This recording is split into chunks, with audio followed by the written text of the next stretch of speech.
Amigos, mientras en el Capitolio continúa el interrogatorio a Francisco Domenech, ¿cuáles son las posibles repercusiones legales tras esta comisión total? Lo que no te dicen, te lo dice Jorge Colbert.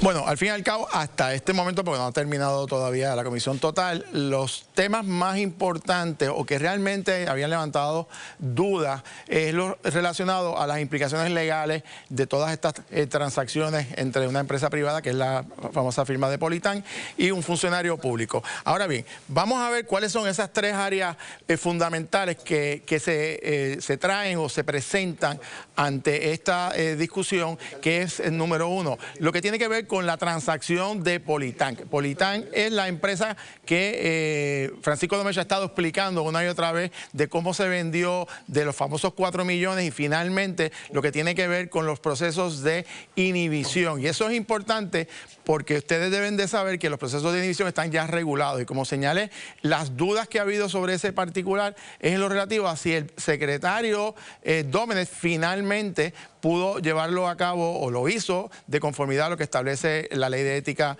gubernamental. El otro elemento importante en la discusión es todo lo que tiene que ver con el desempeño, es decir, con la manera en que él, particularmente como secretario de la Gobernación, ha estado ejerciendo el mandato de la orden ejecutiva de la señora gobernadora, que le da un poder muy particular al secretario de la Gobernación sobre diferentes aspectos. ¿Cuáles son esos elementos que les mencionaba? Obviamente el proceso de la venta de Politán, los mecanismos de inhibiciones que están reglamentados y si el testimonio que ha dado hasta este momento el secretario de la Gobernación son contradictorios o se puede exponer alguna situación legal precisamente para hablarnos sobre ese particular. Está con nosotros el licenciado Frank Torres Viada, abogado criminalista y experto constitucional. Licenciado, ¿cómo está? ¿Todo bien? Buenas noches, saludos, Jorge. Bueno, hasta este momento, ¿verdad? El proceso no ha terminado, pero de lo que ha visto hasta este momento, evidentemente, para traer algún planteamiento de violaciones de ley o demás, se necesitarían más testigos, pero del testimonio del secretario de Gobernación, ¿cómo lo ha visto?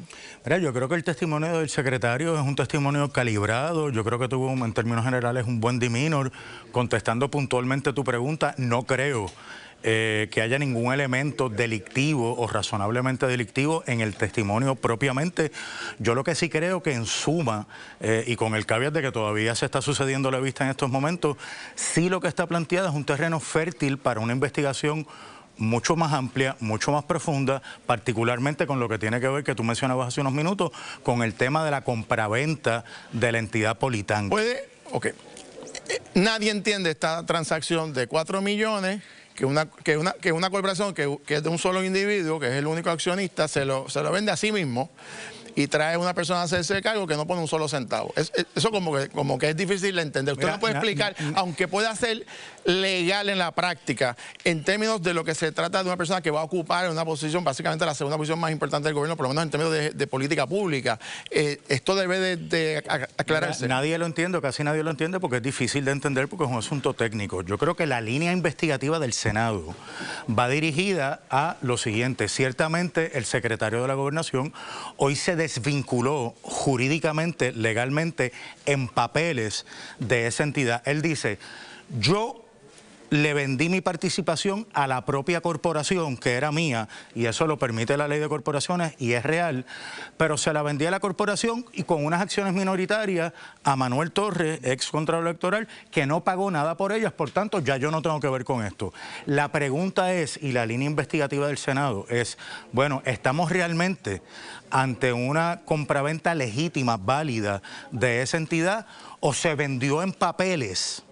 Pero en la realidad todavía el secretario, en la práctica, tiene intereses o hay promesas posteriores para que se reciba algún beneficio en una eventualidad. Sí. Y eso es lo que está mirando el Senado. Y si hubiese un beneficio futuro pactado, pero verbalmente y no en papeles, habría que probarlo más allá, o sea, los procesos judiciales son por eso te digo, rumores, ¿verdad? Claro, y por eso te digo que lo que está es el caldo de cultivo para una investigación más profunda, porque será muy ingenuo pensar que un acuerdo de esa naturaleza, que sería ilegal, estaría puesto en papel, ¿verdad? Eso uno tiene que hacer una investigación más profunda, tomar declaraciones juradas, ¿verdad? Entrevistar testigos, solicitar documentos mediante supina, cuentas bancarias. Hay un montón de interrogantes que se debieron, muchas preguntas que los senadores debieron haber hecho hoy o pudieron haber hecho hoy. ¿Qué no hicieron? Que no hicieron, que se caían de la mata. Parece que poquitos hicieron su trabajo para el día de hoy. Muy poco. Yo creo que salvo el presidente del Senado, que estaba mucho más preparado, los demás perdieron una oportunidad de oro. ¿Van de vacaciones? Pasamos con Laison.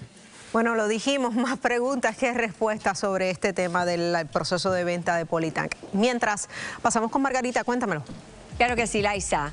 Ustedes, amigos, votaron en la encuesta Claro. ¿Qué opina de las respuestas emitidas por Francisco Domenech en la comisión total? Esa era la pregunta. Apunte. Un 90% dijo que genera dudas. Gracias a todos por participar. Y esto no termina aquí. El análisis de Anabel Torres Colbert destapa nuevas interrogantes. Así que usted bien pendiente. Regresamos en breve.